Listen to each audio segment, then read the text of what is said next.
Good morning, everyone, and welcome to today's jointly hosted webinar with Searches UK and Legal Eye. Just to let you know, if you have any questions during the webinar, there is a questions pane for you to ask any questions you may have. Alternatively, you can email myself or Paul after the webinar, and we'll be more than happy to answer them.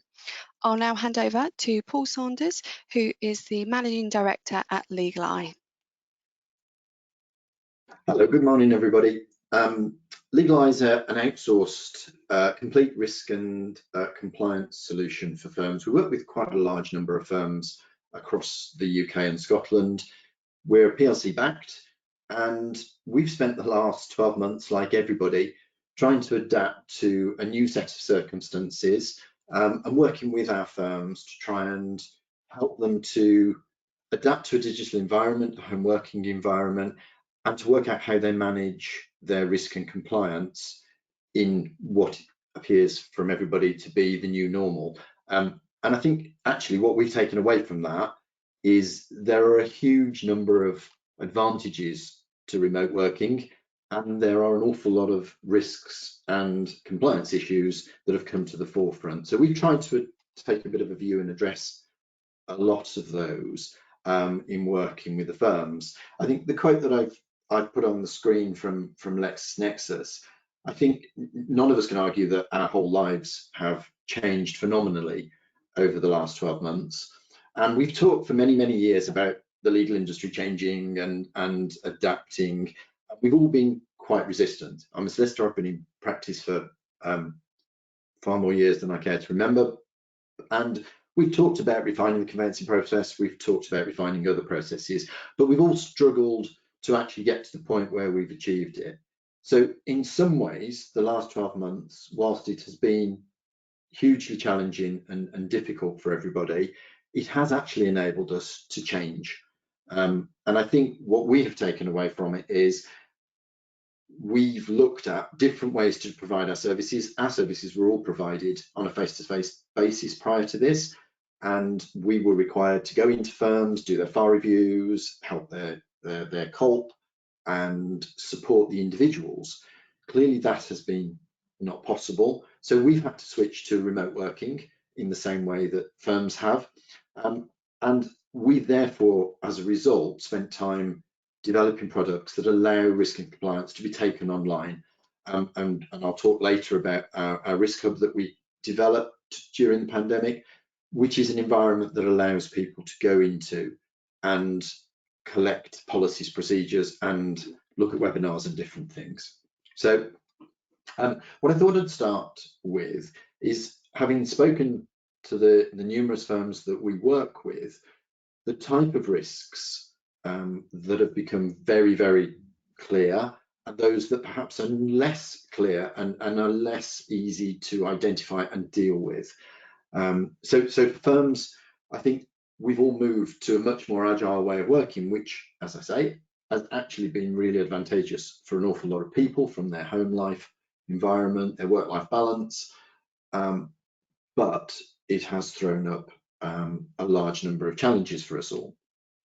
I'm going to take the list that I've got on the screen individually and talk to you about the types of things we've seen, the responses to them, and perhaps some tips as to where you may go to try and cover yourselves and protect your organisations. Clearly, the first of that list is very high on everybody's agenda just at the moment. Only the last week we've had the LSAC new guidance around AML, which I'll talk about in a minute. But quite clearly, you'll see from the risk outlook that I've put up there, there is a very strong recommendation from them that we need to look at this from an independent perspective, to audit and monitor the recommendations. We spent quite a lot of time looking with firms and monitoring independently in relation to this. And as far as the SRA are concerned, failure to have a proper AML procedure in place, it scores 8 out of 10 on their SRA's scoring matrix. The only thing that will score higher is the bankruptcy of a sole practitioner or sole director, and serious financial difficulties. So it is right at the top of everybody's to-do list and should be right at the top of firms' concerns. We've seen fines of £16,000 simply for a firm who failed to undertake adequate money laundering checks. Interesting that they have put in the outlook that the audits need to be external and that there needs to be a report and recommendations monitoring. And then last week, as I say, we've had the new guidance around AML.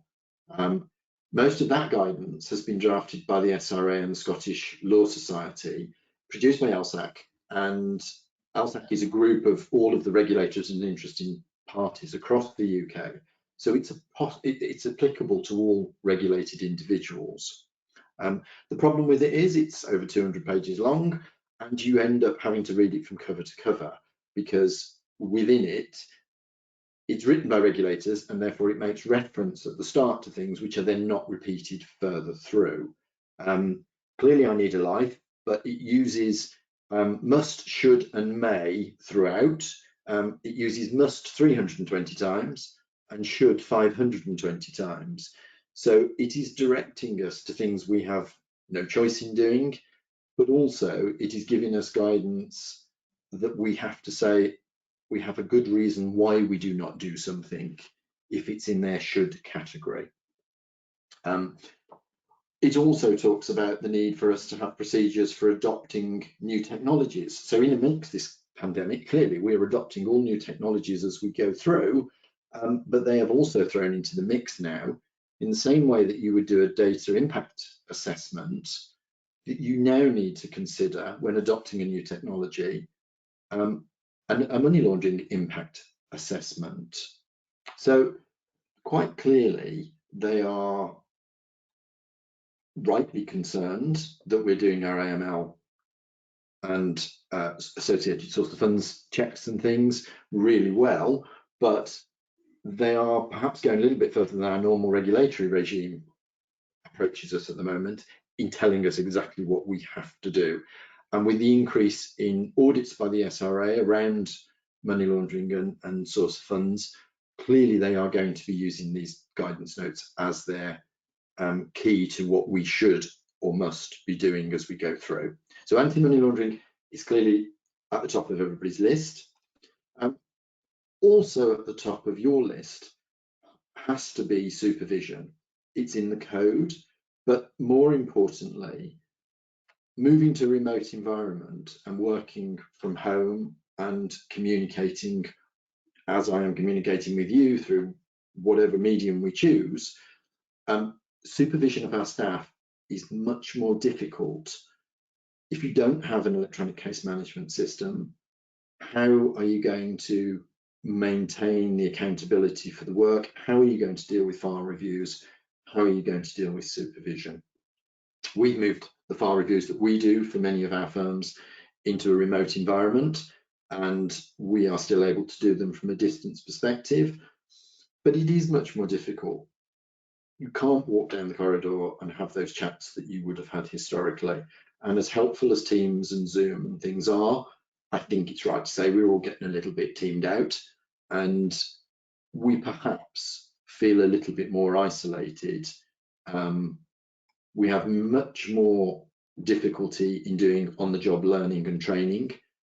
Trainees in firms historically would have spent time sitting with you or with the fee earners and learning how the job is done. That we have found very difficult for new members of staff that we've had, and all of the firms that we work with have found that very challenging.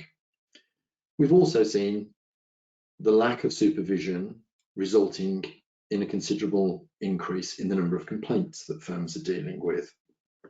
And quite clearly, around the conveyancing market, so any of those of you that are in the conveyancing environment, you are absolutely snowed, and the risk of things going wrong, the risk of complaints, we have seen increase quite substantially. A lot of those complaints don't have as much foundation as the complainant believes they have, and it is very much a set of circumstances, but you still need to be able to supervise and look after your staff and make sure they're protected from those individuals that clearly are upset but that they have the ammunition and the armories to be able to manage those complaints and know they are supported and able to pass on the complaint up the chain.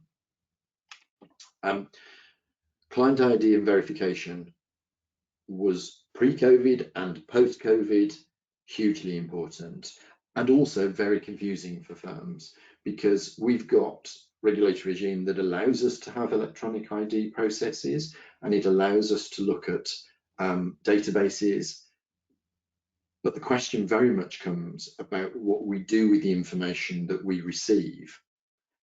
And in an environment where we are all at a distance, it's fine to be able to go on and do your electronic ID verification, but there is a big question about what you do with the information you receive. And if there is a problem with it, where do you take that within your firm in order to get it sorted? And also the new guidance around AML and things are also saying to us that we should have a dead stop on a file if ID verification fails. So we've seen quite a few firms whereby they have an electronic verification system and they use it very well, but what they do with the data after they receive the response either can take some time to go through the process before a supervisor is aware of it, or in some instances nothing at all happens with it. The regulators are very much now saying that yes, you're doing your electronic ID, yes, that's acceptable, but how quickly are you identifying a problem with it?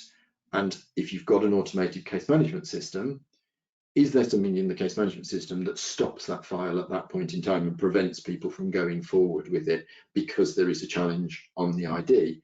If you don't have an electronic system, then how do you actually work and say there is a problem with the electronic ID or a manual version, and that file cannot go any further until that is resolved?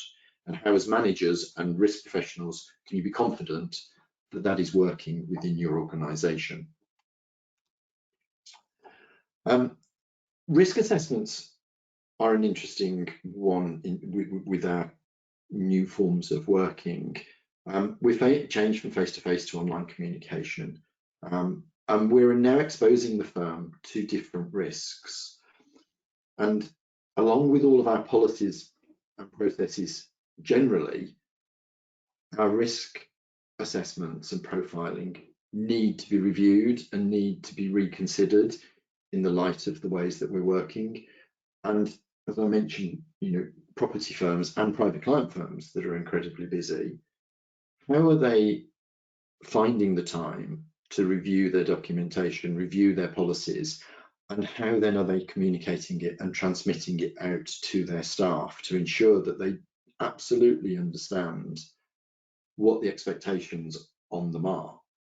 It is extremely difficult for us to conduct training. We're still doing training courses online, obviously, and we have our training academy where we have put on some new courses to try and help and support people around their risk assessments. We've reviewed the standard risk assessment that we have that's available in our policy shop and is obviously available to all of the firms that we work with. But actually having the document and actually communicating it to your staff and rolling it out can be quite a challenge in this environment. And also people feel very reluctant to ask questions in Teams environments, in Zoom calls. So I think that firms, not only do they need to do their training, and not only do they need to give forums where people can ask questions, they need very much around their HR processes to look at one-to-ones and to look at the personal aspect of the individuals, not only trying to help them from a mental health perspective, but also to help them have a forum where they can ask questions and feel comfortable and relaxed enough to ask their questions. Data security, there is a whole raft of challenges that you will find in this area, and this isn't limited to small firms. this extends across the whole range of firms, through our Magic Circle firms down to our sole practitioners. We are transmitting the information backwards and forwards on home Wi-Fi systems and environments that are nowhere near as safe and secure as your office environment. And a lot of the firms that we work with have spent years developing their security systems and being confident and sure that within the office environment, things were protected, their staff were protected, and their clients, moreover, were protected. We almost overnight had to throw our staff out of our offices and put them at home and set them up and get them working. It's really important that following that, we have reflected on those security risks, and we've looked at the way we're communicating. And not just that, but also still with paper. People are going into offices where we need originally executed documents, and they're bringing those files back home with them. And there are a lot of people driving around with files in the boots of their car and sitting on their desks at home. We need to think about the security. We need to think about those desks. Are they by windows? Can people look through a window and read somebody's files? Are files left in the boot of a car at inappropriate times? Are they vulnerable from that perspective? So those are the simple physical aspects of it. But then on top of that, analysing how people are transferring the data, how they're accessing your case management systems is clearly something that there needs to be, again, impact assessments, there needs to be reviews. And as is always the case with regulators, recording the data and recording what you do and what you've thought about is absolutely key to protecting your firm. Very often when I talk to firms, they have quite we're lawyers, and therefore as a consequence we tend to view everything in detail. Actually, the recording does not have to be in great detail. The recording is simply a question of us saying, we've thought about this risk, we've thought about the challenges that we've got in this area, and we've done something about it, or we are doing something about it. And that's what your regulator is going to be looking for. Your regulator is going to want to go to a location where they can just read and be reassured that you are aware of these risks and that you are doing something about them. And I will push back against any regulator if you've done that and that what you've done is sensible and pragmatic. You can't do everything overnight. There are costs associated with this, and there are an awful lot of firms out there that are very challenged around income and very much fighting for survival. And if you are at least able to record and document what you think are your problems and how you are dealing with them, then I think that gives a lot of reassurance, not only to us as risk professionals, but also to your regulators. And I think that's something that you should have available, because if you do get an audit, yes, you can pick the phone up to us and we will gladly help you and try and settle the circumstances. But more importantly, if you've got that in writing, it will reassure you that you have something to give to the regulator. Cybercrime, it sits at the top of the list again. It is hugely challenging. We've just talked about Wi-Fi systems and things, and PwC's annual survey last year showed us that 71% of the top 100 firms are either somewhat or extremely concerned about the cybersecurity threat. We've seen it in firms, we've seen email hacking for years, but clearly this has increased, and criminals see this as a massive opportunity for them to do something in order to transfer funds to them or to redirect communication. So what have we done about this? How have we started to look at this? And the SRA places the obligation for risk management very fairly and squarely with our COLP, and the ability of all staff to identify, monitor and manage all of the material risks in the firm. This is massively complex when it comes to us being off-site and away. You know, just a few tips for trying to help to go through this is the staff training and emphasising the risk of managing data and information and communication. The ability to outsource your file reviews, to get an independent review on problems, to spot trends and things as quickly as you possibly can ahead of time. That's always been important, and it is even more so now. And as I say, we've developed the ability to do the file reviews independently and on an outsourced basis remotely. And we've got a group of people that are literally sitting reviewing people's files, providing them with reports on their risk profiling and trying to plug those gaps.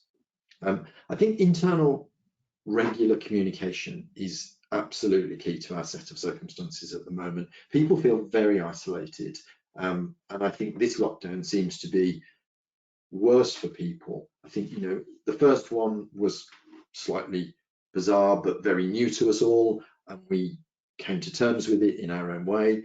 The second one, more of the same again, but this time I think people have come from a period of lockdowns where they felt that 2021 was going to be a new year, and actually what we got approached with was the same. And I think people have struggled. We've certainly seen it across our group. We're part of a PLC, and with over 100 people working in the organisation, we've seen a lot of mental health challenges and a lot of people just sitting at home fed up of working from home. So I think you've got to be alert to that, and I think that internal communication piece is hugely important. So we've taken a view of it and developed a central compliance hub. Our key approach towards risk management is very much around the research and ensuring we're completely up to date, and that we're looking, like for example, the LSAG guidance that's so new and takes days to read. The drafting of documentation and policies. We produce over 120 policies and documents for firms that are completely up to date and accessible, and then they need to be adapted to the firm. So it's fine to go into our policy shop or anybody else's that sells documents and buy them, but if you don't tailor them and adapt them to your business, they clearly are probably of little use. And as I mentioned before, that rollout, that training piece is absolutely key. So historically, as I say, we did that very much on a distance basis, and we were spending an awful lot of time in firms helping them evolve their policies, documents and procedures. We've taken all that information and all of those policies, and we've put them into a central hub location. It brings together all of the policies, processes and procedures that a firm needs in order to function properly. They're all central online, and that doesn't matter which regulator you are controlled by. We keep them updated. We put a whole training academy on there, which allows a firm to deal with all of its compulsory regulatory training, but also we have guest appearances from other organisations, like one around reputational brand management, and trying to help firms to make the best of the circumstances we've got and actually do our best to try and improve profitability, cut down overheads. It's based on a low cost subscription so that everybody knows where they stand, and anybody from the firm that you choose can dip in and out of it. There are webinars and other pieces of information that we put in there. It's designed primarily to support the firm. It's backed up by our full suite of associate personal one-to-one, face-to-face or distance consultations, and it allows compliance health checks, and it also includes in the hub a 2-hour review of the compliance position of your firm. We divided it into 6 categories. The financial crime obviously is key and important to an organisation, but the matter management, the regulatory position in relation to matter management is important, particularly if you have accreditations. Data protection, client care, general risk are all key to the running of your business, but also we look at IT and finance. So we've launched a new COFA support part to our business, which is run by an ex-SRA investigator and also a formal FD of a top 50 law firm in the UK. So they are able to look at your finances, they can give views on reconciliation, they can give views on your financial management.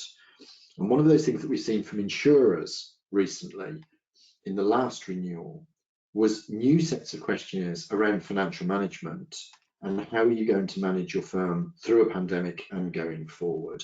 So that is key to looking after your firm and ensuring that your risk premium with your PII insurer is as low as it can be at the next renewal. We also provide the traditional consultancy services that we've always had, doing that independent audit piece that is required by the SRA and the regulators, looking at gap analysis for your firm. So, you know, starting point has to be, before anybody tries to sell you anything in relation to risk and compliance, is let's know the position, let's understand where you are and make sure that you have a gap analysis and you can work through it. Everything doesn't have to be done at once. It goes back to my point about recording and documenting. If you've got a plan over the next 12 months, that in itself is helpful. As I've said, we've moved our business, as you have moved your business, from a very much face-to-face organisation to one that now functions online, provides exactly the same levels of support and help to firms and COLPs and COFAs now, but it also gives you the ability to have the gap analysis, to have an annual MOT, as we're calling it, just to make sure that we know that you are responding to the regulatory requirements and that you sleep at night feeling comfortable that your staff know what they're doing, but you, more importantly, have a plan for the future. So I'm conscious that we've just got about 2 minutes left. I'll leave my contact details on the screen. If any of you want to email me with any questions, very, very happy to take those and very happy to help in any way that we can. So thank you very much indeed for listening and very much appreciate the time that you've spent with us. And I'll just hand back to Searches UK just to close. Thank you, Paul. If anyone has any questions after the webinar, as Paul said, do email him. You can email us at Searches UK. You have our email address from the webinar reminders that you've recently had. But other than that, all I can say is thank you for joining. I hope you found it interesting and have a lovely day, and we'll catch up soon. Take care. Bye.